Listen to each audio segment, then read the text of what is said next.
Welcome to the Apple Insider Podcast. This is your host, Stephen Robles, and today we're going to talk about iPhone and passcode security. There was a new video from Joanna Stern. Really want to get into it. iMessage is coming to Windows PCs, believe it or not. iOS 16.4 Beta 2 is out with some interesting features and stuff in the code, and the Mac Pro may finally be getting Apple Silicon after all. This episode is brought to you by Notion. Actually, very excited for that new sponsor because I've used Notion for a long time, and our friends at Kolide. And joining me to discuss all about the clean energy charging initiative is Wes Hilliard. How's it going, Wes? Just a second, Stephen. I'm changing my device passcode back to alphanumeric. Ah, very good. Just do all zeros. It's fine. Nobody will guess it. 11 zeros. They'll never know. 11 zeros. Yeah, we're going to get into that for sure in a moment. So real quick, some 5-star reviews. This Dow from the USA, he suggested I work up my listening speed for podcasts. Maybe go to 1.25, then 1.5 for a month. I don't know. What is your listening speed for podcasts again, Wes? Variable. I use Overcast with Smart Speed, and I have the speed ticker set up to 1.1. So it's 1.1 plus like 0.05 whenever there's silence in the podcast. Okay. It is not very fast. Yeah. See, now William and I, we really harped on if you don't listen at 1x, you're not a human. But I just want to clarify for everyone. I do think it depends on who you're listening to and what the content is. If it's this podcast, it should be 1x, and you should just savor every moment. But no, I'm just kidding. Yeah, Smart Speed's really handy, and a few apps have something like this that removes the silences. Yes. And I love that Overcast tells you how many hours you've saved, basically, by having Smart Speed on, and it gets up to the thousands very quickly. It's ridiculous. Yeah, and when you look at that stat, like I totally get it. And I will say, I was listening to an audiobook the other day, narrated by the author, and the author was speaking very slowly and deliberately, which is fine. But I will say I did crank it up to 1.75x. And so I am like you all who listen at varying speeds as well. Sometimes I'm not below speeding up the talk. Anyway, just want to mention that. Might try some podcasts a little faster. We'll see. But also M07H80. I don't know if that's like a minutes and hours thing, but from Great Britain. Thanks again for that 5-star review. It looks like Moth 80, I think. Moth 80. Is that a video game reference? No, it's just if you read the numbers, some people do that. Oh. And before we jump into the news, I do want to mention you guys should check out the Apple Insider Daily Show. Our friend Charles is actually doing that now. He's recording it every day. Top headlines in just a few minutes. So check out Apple Insider Daily. That link is in this show notes, so you can go over there and subscribe. Or if you're an Apple podcast, it's part of our channel. And iOS 16.4, you'll actually see channels separated out in your library. And that transition was seamless because speaking of iOS 16.4, Beta 2 is out. Not a ton of changes in Beta 2, although the Apple Books app now has a page turn animation. It has returned. And so if you missed that little page curl with your little finger, that skeuomorphic little design thing, you can curl your page corners again. Did you ever do that? Just kind of play around with the page corner? Oh, yeah, it's definitely like a fidget toy while you're sitting there reading the page.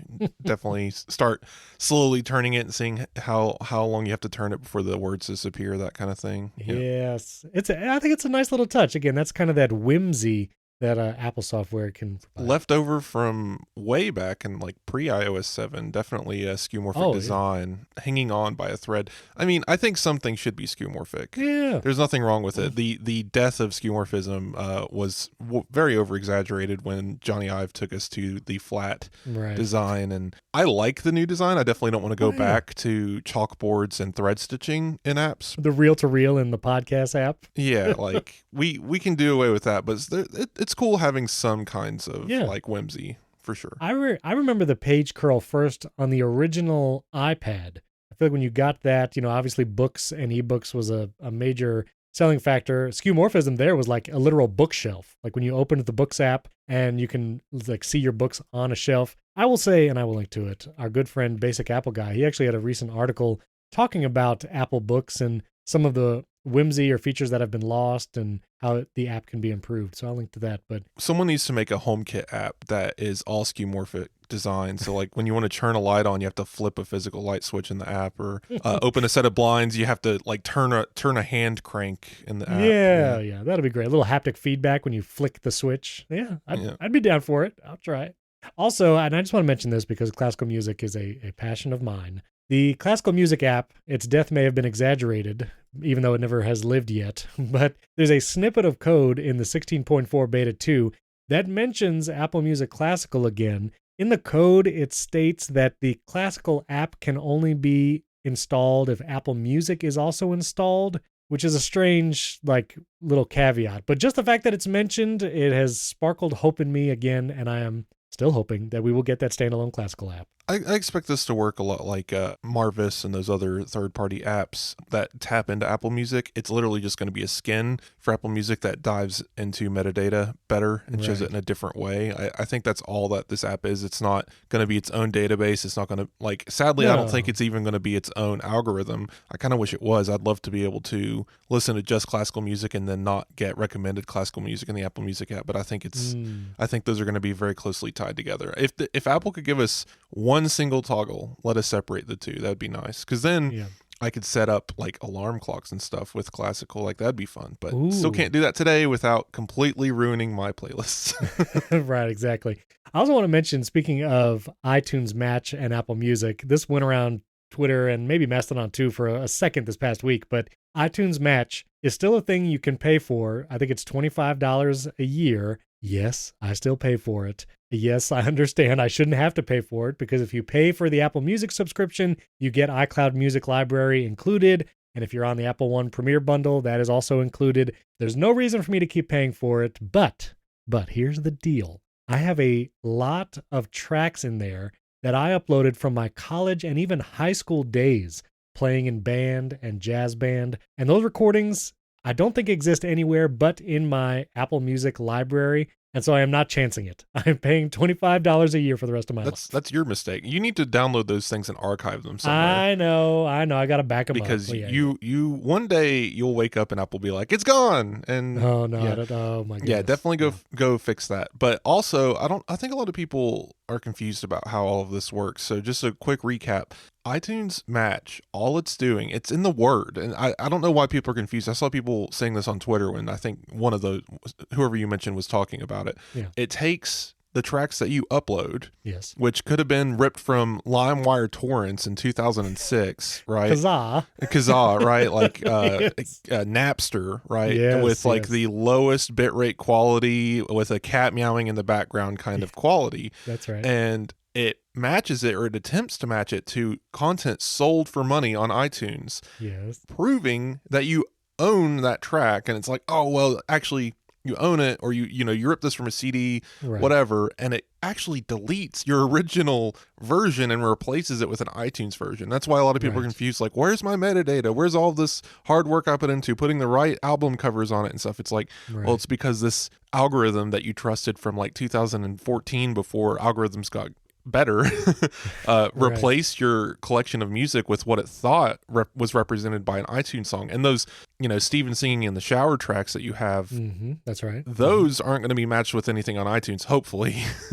No. Those will be uploaded separately in like a database that you can access and sync via iCloud. So you're paying for those to continue existing. The tracks that have been replaced by iTunes Match are now integrated in your Apple Music library. There's nothing you have to do there. So if your entire iTunes Match library is just the Beatles White Album, like, stop paying that money. Yeah, and that I totally get that distinction. And so it's just because I know I have tracks uploaded to the cloud, to the Apple iCloud Music library, and so $25 a year is cheap enough to pay for peace of mind. So that's where I'm at. I don't have peace of mind. I'm worried for you. Download those tracks. I know, I got to download them and put them somewhere. I don't care. Yeah, I will do that. That will be my commitment to you, to everyone. I'll back up my stuff. So on to the Mac Pro. Apple Vice President of Worldwide Product Marketing, Bob Borchers. He actually had an interview with India Today. And during the interview, now, all the headlines of this was like, Mac Pro is definitely coming. But I want to read the exact quote of what he told India Today, and then we can actually parse to see if it is what it says. But he said, quote, "We have a clear goal to transition fully to Apple Silicon." He said, "We believe strongly that Apple Silicon can power and transform experiences from the MacBook Air all the way up to the Mac Studio." Interesting choice for the top-of-the-line Mac. "We've been very clear from the beginning that our goal is to take our entire product line to Apple Silicon, and that's something we intend to do." Now, you can take that quote, and it seems to imply that there is still some Mac that has not transitioned to Apple Silicon, and I think right now the only one left is the Mac Pro. And it would appear that he is implying that the Mac Pro will get transitioned to Apple Silicon, and that is their full intention. And it's not that the Mac Studio is the final form of the Pro line Mac.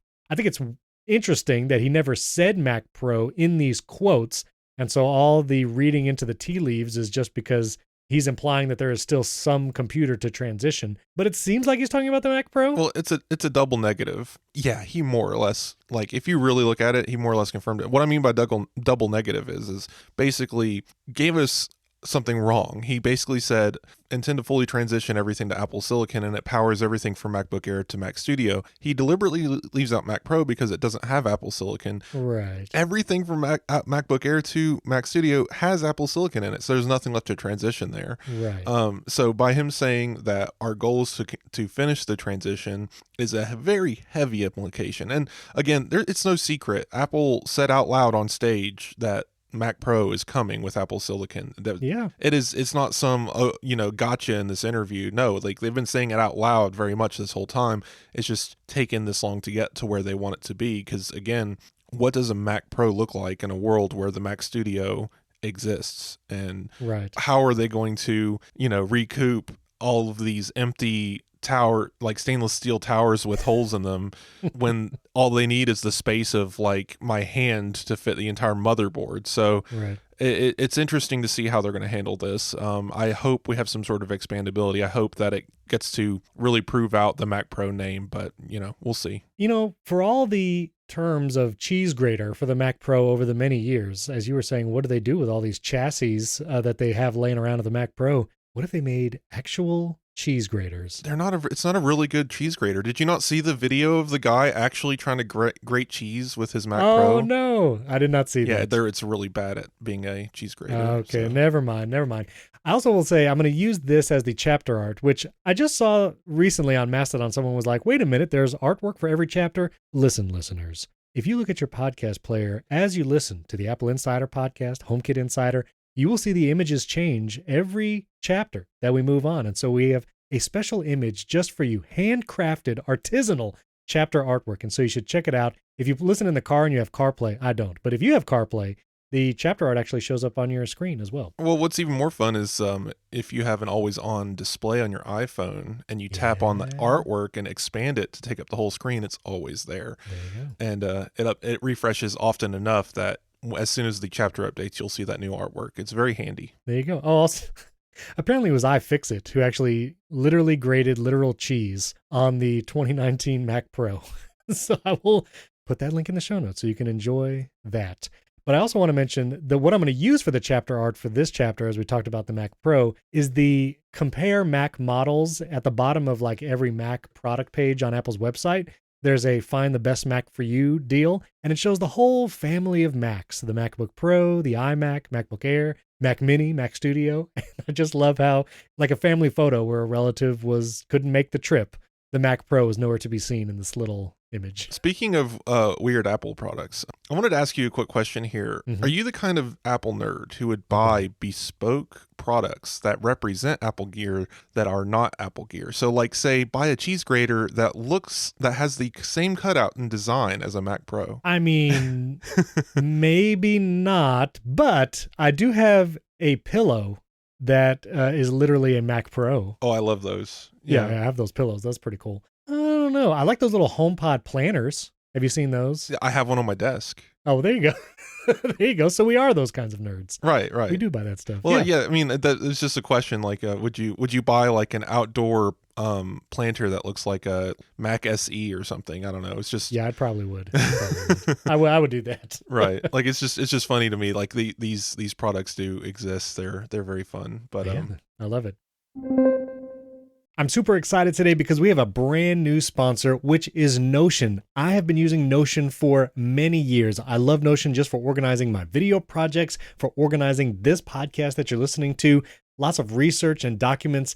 I am part of the Notion Nation, as it were. And now they've just launched an incredible new tool, which is Notion AI. It's artificial intelligence that works right in your Notion workspace. I've been using it for the last several weeks, and it is truly a game changer.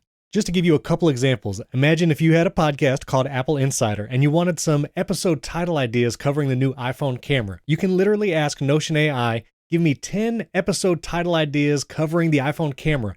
And it'll just give you 10 ideas right there. You can do it again and get 10 more ideas. You can get topic ideas, questions for interviews. You can turn a few tips about iPhone battery life into an entire blog post. Notion AI will do that for you. You just have to give it a couple bullet points and it'll write 500 words. It is truly an incredible tool. It helps you work faster, write better, and bigger. Doing tasks that normally take you hours, it'll do it in just seconds. You can use the power of Notion AI across all your notes and documents without the need to jump between your work and a separate AI-powered tool. Notion AI is designed to help you with your work right in the place where you're doing it, not a separate AI tool, which is just so convenient. You can even highlight text in a Notion document and then click the Ask AI button, and you can do AI commands just on the selected text that you have in your document. It's incredible. Whatever you're working on, Notion AI lets you skip to the good part, save time, and write faster by letting Notion AI handle the brainstorming, first draft, or turn your messy notes into something polished. Just tell Notion AI what to do, the more details the better, or you can just start from a prompt and go from there. That's also one of the things I love about Notion AI. It gives you lots of great starting points, so if you're not sure what prompts to write, it'll walk you through that initial process. Use Notion AI to improve writing, summarize pages, find action items, translate into any language, and more. It is truly a game changer. Now, for a limited time, you can try Notion AI for free when you go to notion.com/AppleInsider. That's Notion, notion.com/AppleInsider, all lowercase.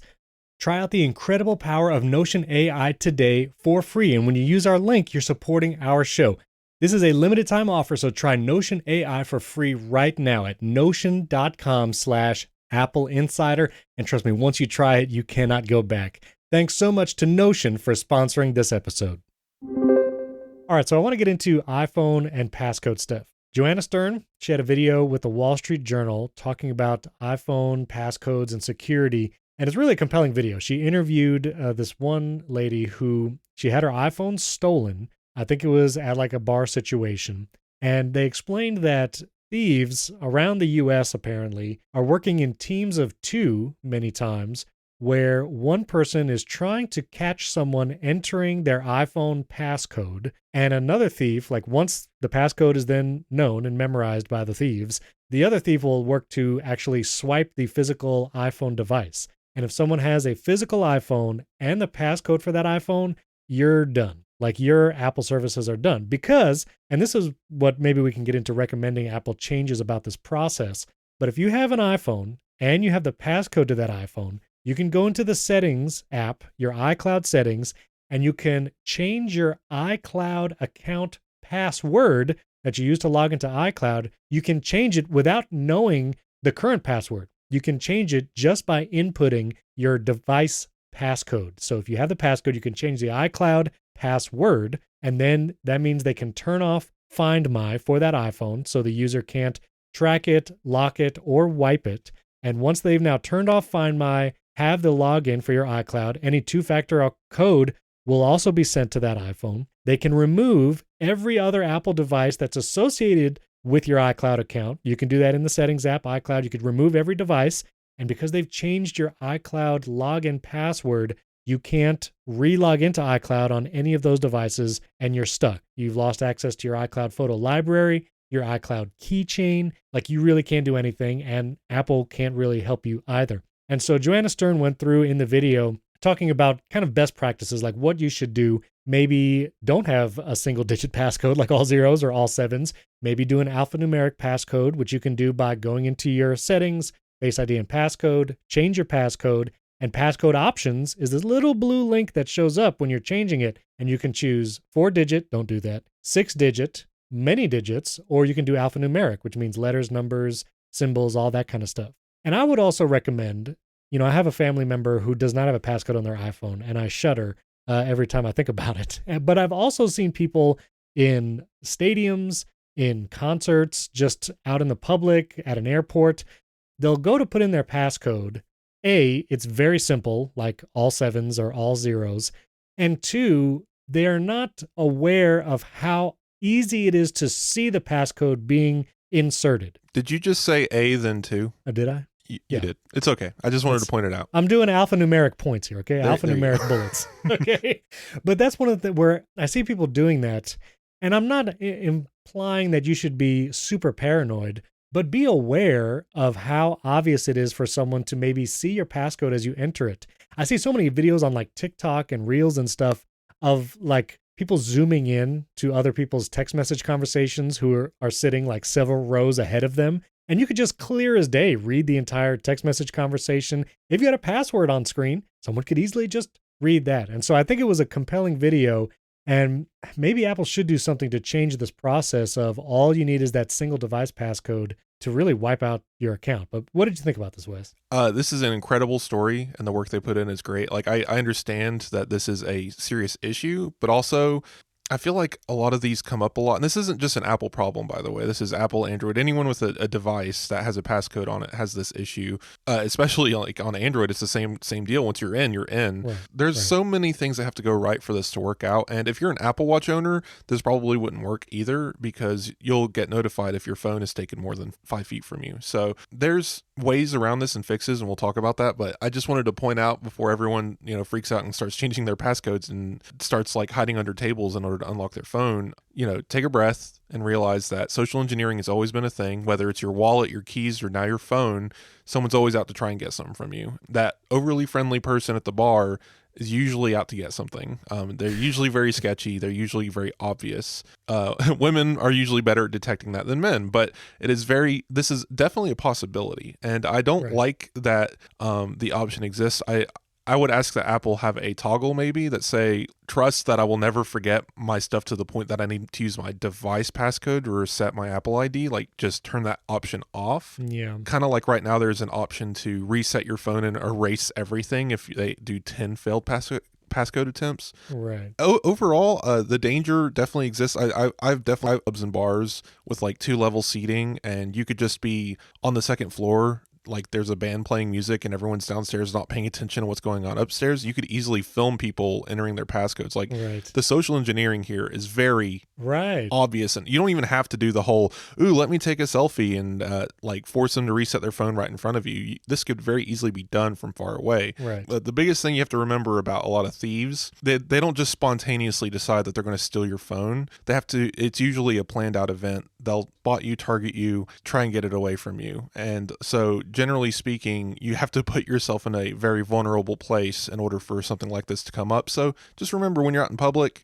maybe stick to Face ID. If for some reason your passcode prompt pops up, and yes, even when you're drinking, this might be hard to remember, maybe don't enter it in like directly below a balcony or go to the bathroom, something like that. So Joanna Stern also went on to say, because once they have your device, they've locked you out of everything. They also have access to your iCloud keychain, which if you've been saving your website logins, like for your credit cards, banks, or notably things like Venmo, Zelle, other money transferring services, Square Cash, then what they've done, and that's the lady that was interviewed in the video, they transferred thousands of dollars out of her accounts to their accounts, the thieves' accounts. And now they've stolen not only your things like photos, which is, almost one of the more precious things that people lose and wish they could still access, but they could also take thousands of dollars. And so one of the recommendations that I would make, yes, don't use a single digit for your passcode. Do alphanumeric, even if you only use numbers for your passcode. I think one of the advantages is when you set an alphanumeric passcode on your device, you get the full keyboard to enter it rather than the big circles. And that's what I think one of the biggest challenges is when you just have your digits as a passcode. Those numbers are really big. Like if you have an iPhone 14 Plus or Pro Max, that's a huge screen. Those touch targets are really big. Each circle like highlights after you press it. And if you want it to be discrete entering a passcode with those like huge 9 or 10 number circles, like you would have to either hold it really close or kind of look weird. And I understand people don't want to feel awkward about it. And so that's why I would say, even if you don't want to do letters, numbers, and symbols, maybe use an alphanumeric passcode where you just have the full keyboard.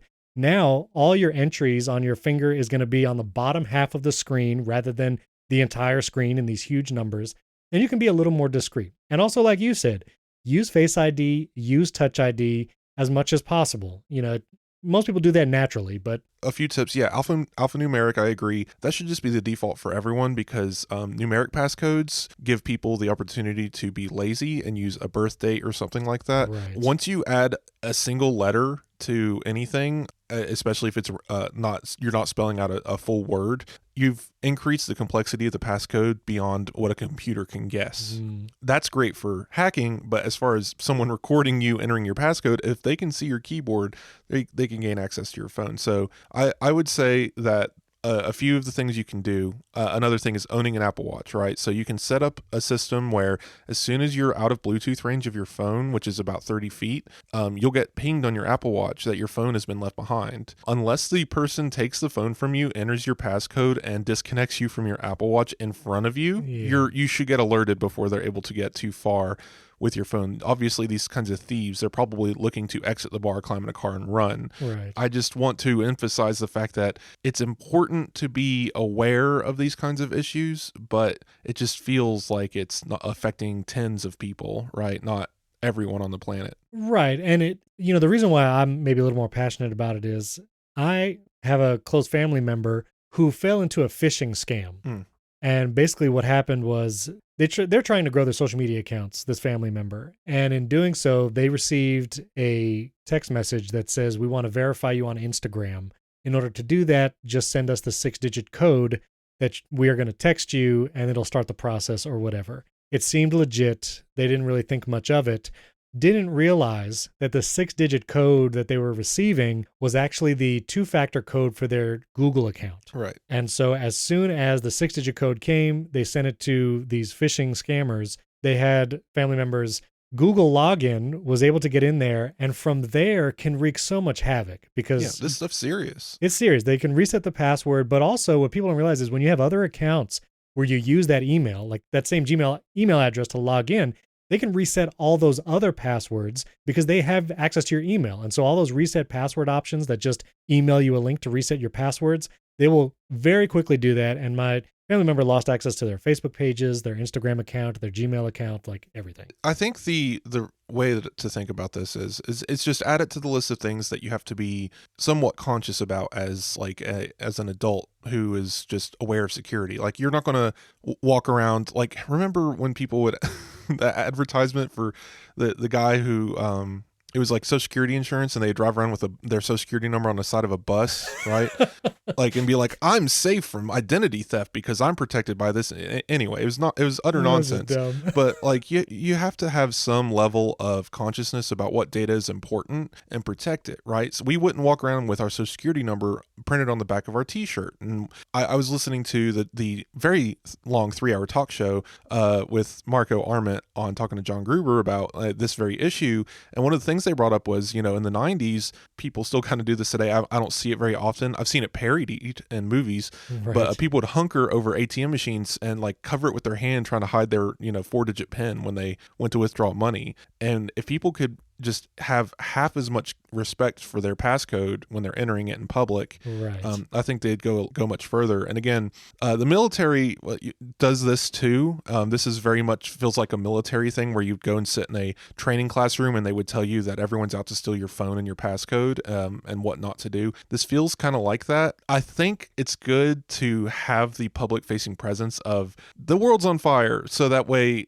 it captures 1% of a person's attention, only so that maybe in the future, when they're thinking of this, they remember, oh, this is a danger that exists. I should protect myself. Because the people listening to this podcast probably have a pretty good understanding of how to protect themselves and their devices. I know that a lot of my family doesn't, and especially like my nieces and nephews who are younger definitely don't have that awareness. And it's good to bring it up, be like, hey, did you know? You have to take care in how you approach this conversation. I made a video of this and my mom saw it and my mom was like, I want to change my passcode. I want to do the alphanumeric. And I was like, Ma, you're not really in situations. Target demographic. Yeah, you're not the target demographic. You're not going to be in a place where you leave your phone sitting around. She uses Face ID. She has a 6-digit passcode already. And I was like, you know what? I think you're okay. And so I think that's use discretion. Like as you talk to your family members and friends, I just think the biggest thing is if someone doesn't have a passcode at all on their phone, encourage them to put a passcode on it. And if their passcode is all one number, ask them to change it. That's a good question. What's the workflow Go find your family members who doesn't have a passcode and see if you can change their Apple ID password. Like, yeah, I guess if you don't have a PIN then you're only going to be able to do it through the email or something. I don't know. I think you have to put in the current password and in order to change it if you don't have a passcode on your device. But I will check that out and follow up because yeah.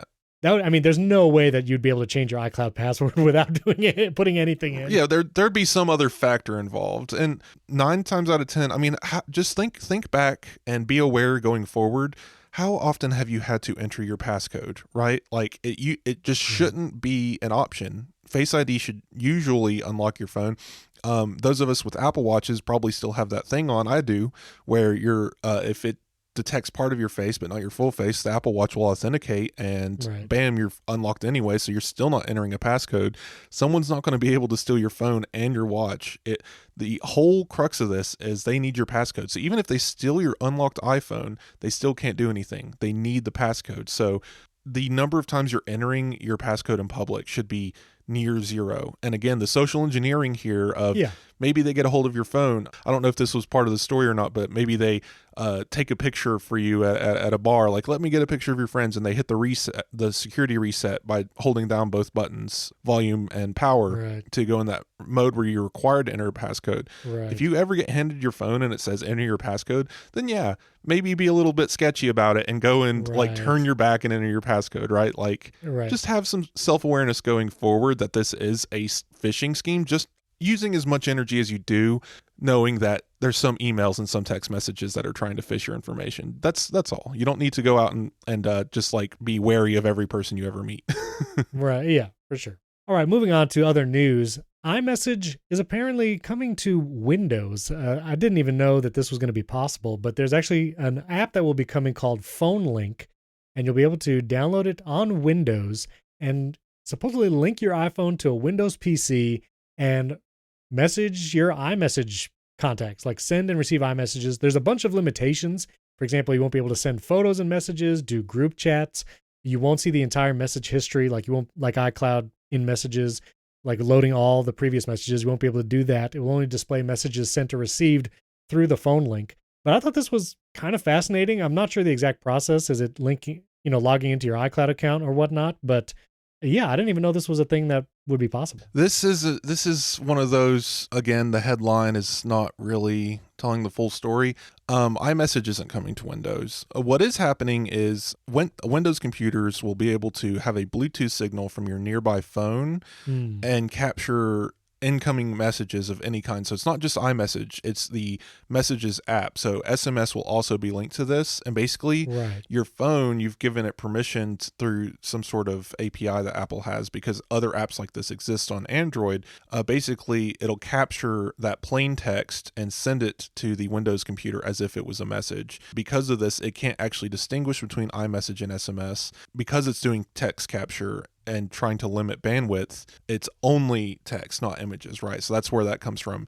Your phone has to be nearby with Bluetooth turned on. It has to be connected via Bluetooth to the Windows computer. Basically, it's acting as a very dumb relay for text. That's it. And I guess this is kind of a similar, like if you were to get a smartwatch that's not an Apple Watch, like some Fitbits did this, like Fossil smartwatches, you could quote unquote see your text messages on the watch by connecting it via Bluetooth, but it would be like a very rudimentary, like plain text thing. So I can kind of see through that Bluetooth connection. But I feel like this, how does this work with encryption? Because your iMessages are encrypted, supposedly end to end. It works with encryption just like pen and paper does. If you look at your phone and write down every message that you have coming in, does that break encryption?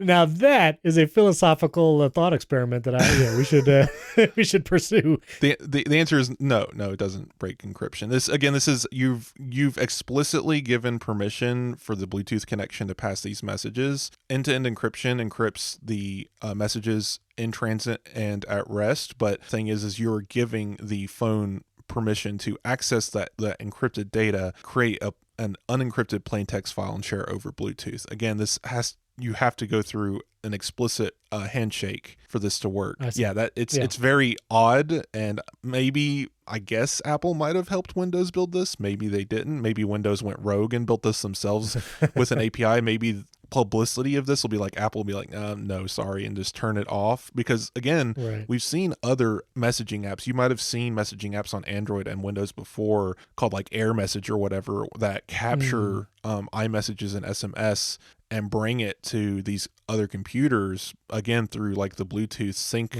literally the same system. And this is what you'd call a drastic workaround to get it to work. So a hack in the true sense of the word. Yeah. So I guess it's interesting.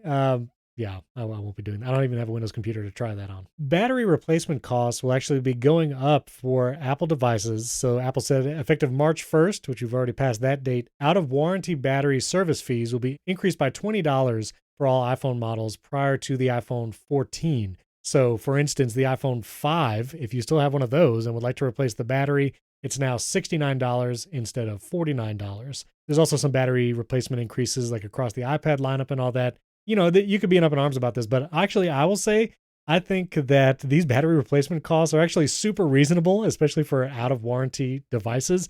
If you have AppleCare Plus, battery replacements are covered within your AppleCare Plus term, whether it's 2 years or 3 years, sometimes on Macs. But if you want to replace the battery on an older device, doing it directly through Apple is probably one of the more economical and easier ways to do it. iFixit sells battery kits for all kinds of devices, but doing it for a phone, I feel like is going to be much more of a headache, even if you're saving like a couple $dozen. People always forget that when you go through Apple for stuff like this, you're a bit more warranty like certified versus if you go to one of those kiosks in the mall and they accidentally break your back glass trying to get the battery out of your phone, they're not going to replace the back glass. They're like, oops, sorry, you signed a document saying that it was okay that we did this. And guess what? You did when you handed them the phone. So yeah, sorry, don't do that. Go through Apple, go through Best Buy, get this done. The funny thing is a lot of people, I guess, don't mention these battery prices have been the same other than that like program Apple did for battery gate, whatever happened. Oh, right. But yeah, when Apple did the cheaper battery replacements, that was for a program, but pretty much outside of that, these prices have remained the same for the better part of a decade, which is insane considering inflation alone, but prices of lithium go up. Everything on the planet is using lithium these days. It's expensive. And the fact that they've waited till now to raise prices is a miracle, and it's still cheap. So yeah, I wouldn't worry too much about this. And again, how often are you doing this? Once every few years, if you never upgrade your phone, the people listening to this podcast likely is not never going to need to do this. So yeah, I will say my dad had an iPhone 10 for like 4 to 5 years. And in the last year or two, the only thing that was really bothering him was the battery life. And so he replaced it, and it wasn't that expensive. You know, it was like $50, $60 or whatever. It's a good deal. This episode is brought to you by our friends at Kolide, and they have some big news. If you're an Okta user, they can get your entire fleet to 100% compliance. How do they do it? Well, if a device isn't compliant, the user can't log into your cloud apps until they fix the problem. It's that simple. Kolide patches one of the major holes in zero trust architecture, which is device compliance. Without Kolide, IT struggles to solve basic problems like keeping everyone's OS and browser up to date. Unsecured devices are logging into your company's apps because there's nothing there to stop them. Well, Kolide is the only device trust solution that enforces compliance as part of authentication, and it's built to work seamlessly with Okta. The moment Kollide's agent detects a problem, it alerts the user and gives them instructions to fix it. If they don't fix the problem within a set time, they're blocked. Kollide's method means fewer support tickets, less frustration, and more importantly, 100% fleet compliance. So visit kolide.com/AppleInsider to learn more or book a demo. That's KOLIDE.com/AppleInsider. That link is also in the show notes. Our thanks to Kolide for sponsoring this episode. All right, so I want to talk about clean energy charging. You know, a topic has like bubbled to the surface of the tech discourse because MKBHD made like a short about it. And so clean energy charging was a feature that came with iOS 16.1 on October 24th. So it's been out for like 4 or 5 months already. Mm-hmm. Now, clean energy charging is different than optimized battery charging. Battery optimized charging has been out for a couple years. That was also a result of the battery gate issue. Apple, not only did they give us a new settings category called battery in the first place, let us see our battery usage charts, our battery health. It also gave us the option to prolong battery life by optimizing battery charging overnight. which basically your battery will charge at the fastest speed available given the connection it has, 15 watts maybe if you have it plugged in, to 80%. And then it'll determine when you usually wake up, especially, it'll figure this out over time using algorithms and wait till it's almost time for you to wake up and do that last 20% slowly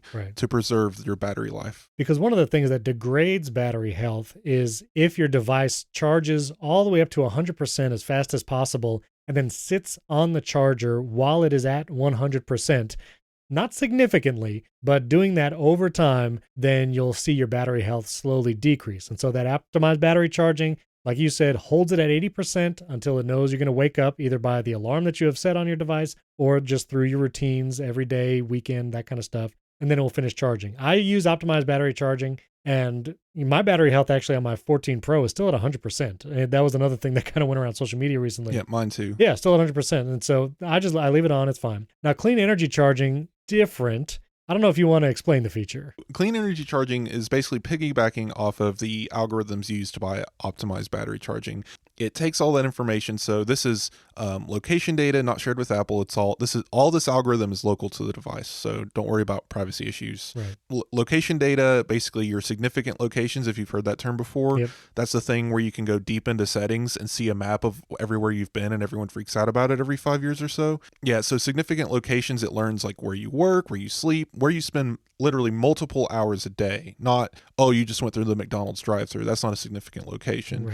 Right. So it uses locations, like significant locations, partnered with when you plug in your phone regularly, how long it's usually plugged in for at that location, all of this data to determine when you're most likely to charge it for multiple hours at a time to 100% or whatever. Because all of that was actually the optimized battery charging data. Clean energy charging has another layer on top of optimized charging's data, which it takes the data from local carbon emission forecasts, which are basically an energy forecast for your region based on the energy production of your local facilities. So if you're in a oil or coal town, you're going to burn coal or whatever to produce energy, which goes through your power plants and eventually makes it to your outlets to power your home. Is also coupled with information about clean energy resources in your town. Like our town has a hydroelectric dam that it runs every now and then. There's information available. I actually couldn't find it. I don't know if it's public data. Apple might have a specific channel they're going through, like an API draw, kind of like weather, to access this information. But there's information available that says this is the carbon emissions, like basically how much we're going to pollute the atmosphere for a given day during these hours. And that forecast can be for, the next few days or whatever. And on average, you can determine when is the most pollution going to occur. You get home, you're going to bed, you plug in your phone. Your phone then looks at the forecast and says, okay, I know that this person's going to bed and that I have about 8 hours to charge this phone. But for whatever reason, 2 a.m. to 6 a.m., the local chemical plant does crazy stuff with their electricity and really draws a lot of power and causes a lot more pollution. So the pollution output for those couple of hours is actually really terrible. I don't want to add to that. So what it does is it charges the phone up to the point when the heavy pollution time starts, suspends charging completely until it knows either one of two things is going to happen. A, it's out of time. It needs to get the phone to 100% before you wake up. So regardless, it'll turn back on and charge your phone. Or B, the pollution gets down to a level of average cleanliness overall, basically saying, all right, now 5 a.m., perfect time, let's start charging again. I'm not going to be affecting the carbon emission so much, right? Or causing so much, and then get your phone to 100%. Regardless, all these algorithms are working together to ensure that before you wake up and get out of bed, it's like nothing happened. Your phone is at 100%, it's fully charged, but net positive, you haven't caused as much of a carbon footprint as you would have otherwise. And a majority of the issues that people had is the conjecture that somehow this new feature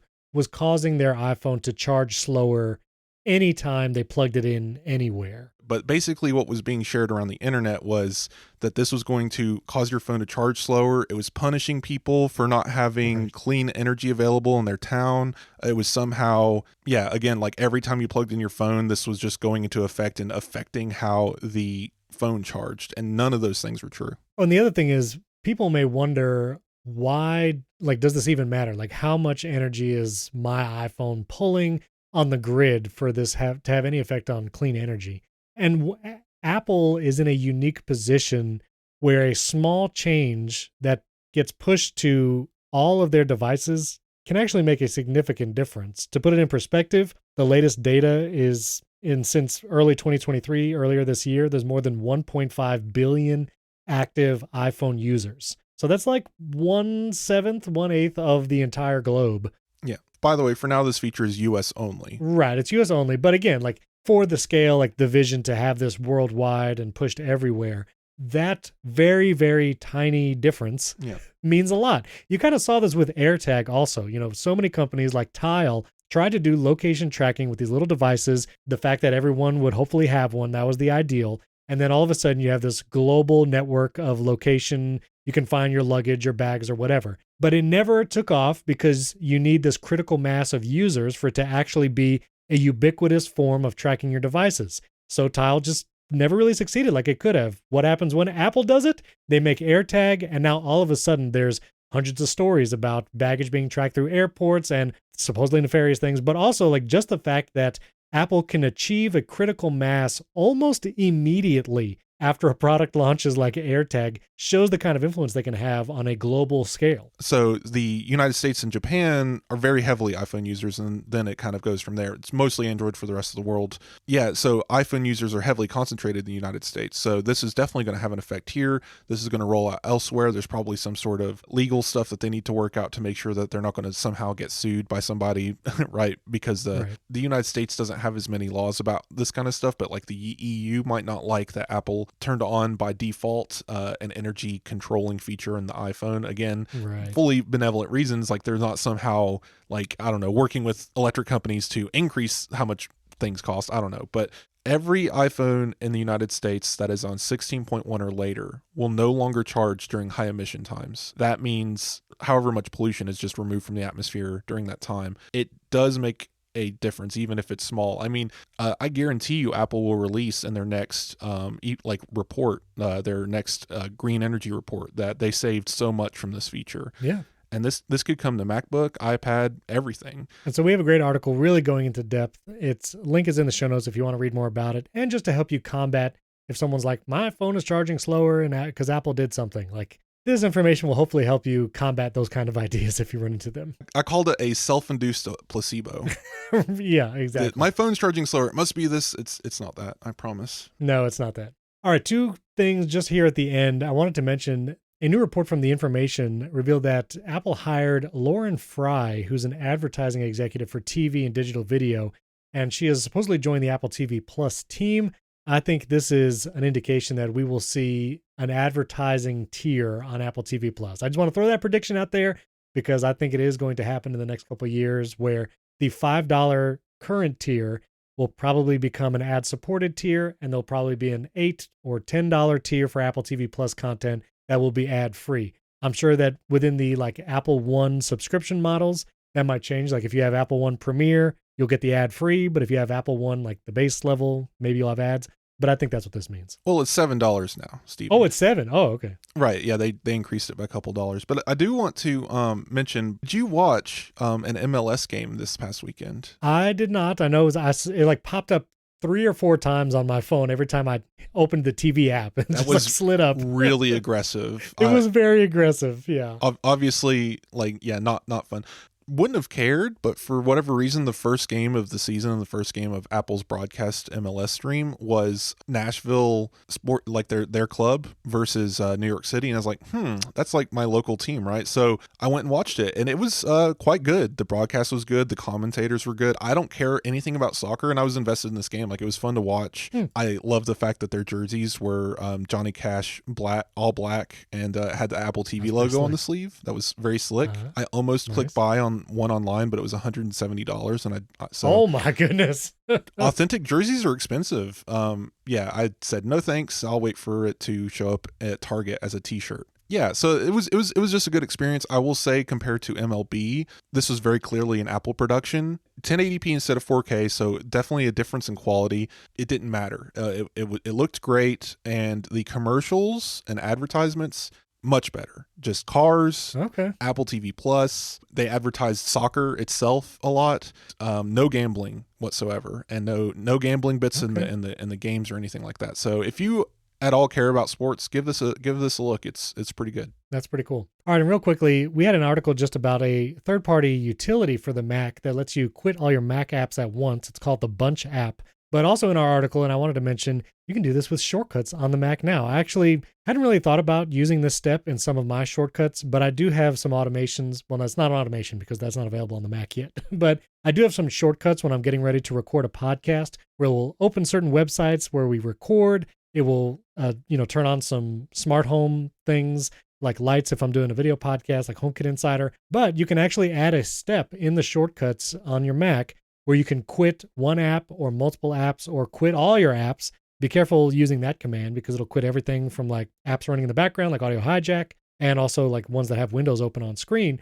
But you can use that shortcut step to quit certain apps. Like I'm going to do it for Final Cut, Compressor, and some of the other more processor intensive apps just to make sure that they are quitted or have been quit when I record in a shortcut thing. So I'll put a link to our article, but nice little shortcut step there. I have an app from SetApp called Quit All that does this. Oh, okay. Quit All. There you go. Lots of useful utilities as part of SetApp as well. And just finally, I wanted to mention, we can't go too in depth about it, but Mark Gurman in his Power On newsletter from Bloomberg, he talked about Apple's Exploratory Design Group.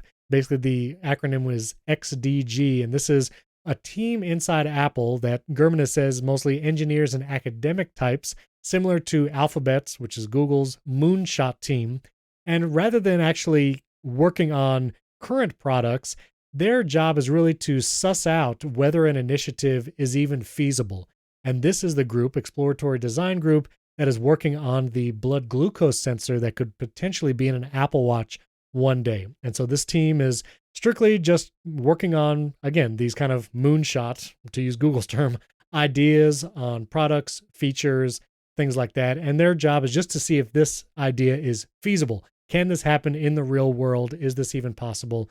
Or is trying to pursue this a waste of time? And so just fascinating, like expose. I'll put a link to our article where we kind of explain it in the show notes. This is where foldables are. This is where fabled next generation airport router is, right? Like this is the kind of place where all of those weird little things happen. And yeah, it's a smaller team of a couple hundred people versus thousands that are working on Apple Car, right? So right, exactly. It's definitely interesting to consider that even amongst all the secrecy at Apple, there's an even more secret chamber, like the chamber of secrets beneath Apple Park per se. But yes. I like the idea. But if anyone ever even hints that they've ever seen anything from in there, I would just color me doubtful. Sure.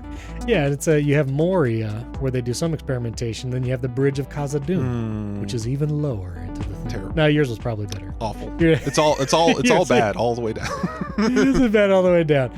So we have links to everything in the show notes. Let us know what you'd like to hear on the show. You can support the show either directly on Apple Podcasts or Patreon. Everything you need is in the show notes. Links to the Mac Pro being used as a cheese grater as well. And don't forget, check out that custom chapter artwork throughout the show as well. Thanks for tuning in. We'll catch you next time.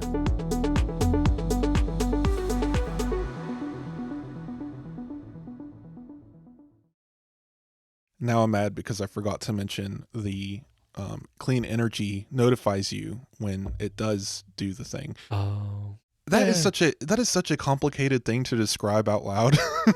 I'll put that little line that you're sorry you forgot to say that. I'll put that at the very end after the outro music, so people who stick around can hear you say that at the very end.